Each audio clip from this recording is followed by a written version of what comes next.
71-এর স্বাধীনতা যুদ্ধের স্বাধীনতার ঘোষক শহীদ রাষ্ট্রপতি জিয়াউর রহমানের স্বাধীনতা ঘোষণার পরিপ্রেক্ষিতে যেই সকল বাংলাদেশের জনদরদি ছিল, বাংলাদেশের সেই সময়ের যারা প্রাণপ্রিয় জনগণ ছিল, তারা দেশের জন্য জীবনের মায়া ত্যাগ করে তারা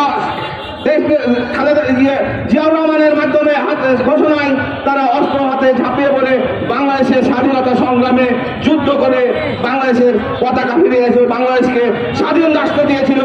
যে যেন ভবিষ্যৎ প্রজন্ম ভালো থাকে, বাংলাদেশ যেন মাথা উঁচু করে চলতে পারে।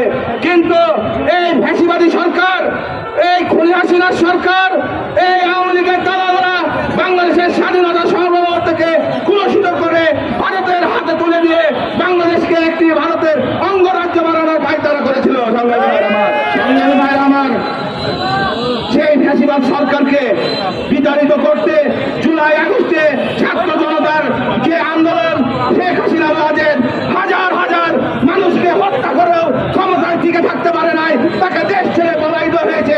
আজকে আমরা নতুন ভাবে বাংলাদেশের গণতন্ত্র ফিরিয়ে এনেছি, স্বাধীনতা সার্বভৌমত্ব রক্ষা করেছি। সংগ্রামী ভাইয়ের আমার, এই স্বাধীনতা সার্বভৌমত্ব এই ভুলঞ্চিত হতে দিতে পারে না। কিছু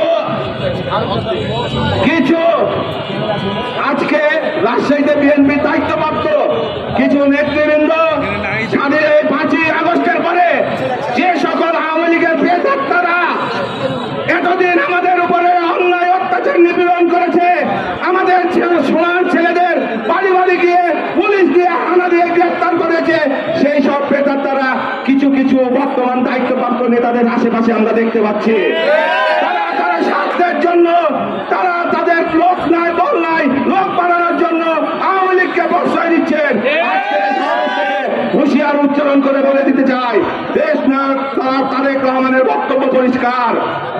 কোন আওয়ামী লীগ আপনাদের বিএনপির কোন নেতার আশেপাশে যদি থাকে তাদেরকে ব্যবস্থা নিতে হবে।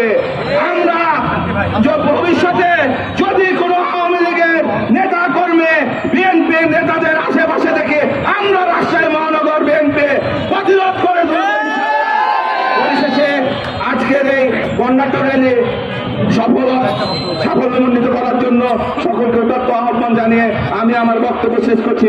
খোদা হাফেজ। বাংলাদেশ জিন্দাবাদ, বাংলাদেশ জাতীয়তাবাদী দল জিন্দাবাদ, শহীদ প্রেসিডেন্ট জিয়াউর রহমান অমর, খালেদা জিয়া জিন্দাবাদ, বিএনপির ভারপ্রাপ্ত চেয়ারম্যান জনাব তারেক রহমান জিন্দাবাদ। ধন্যবাদ।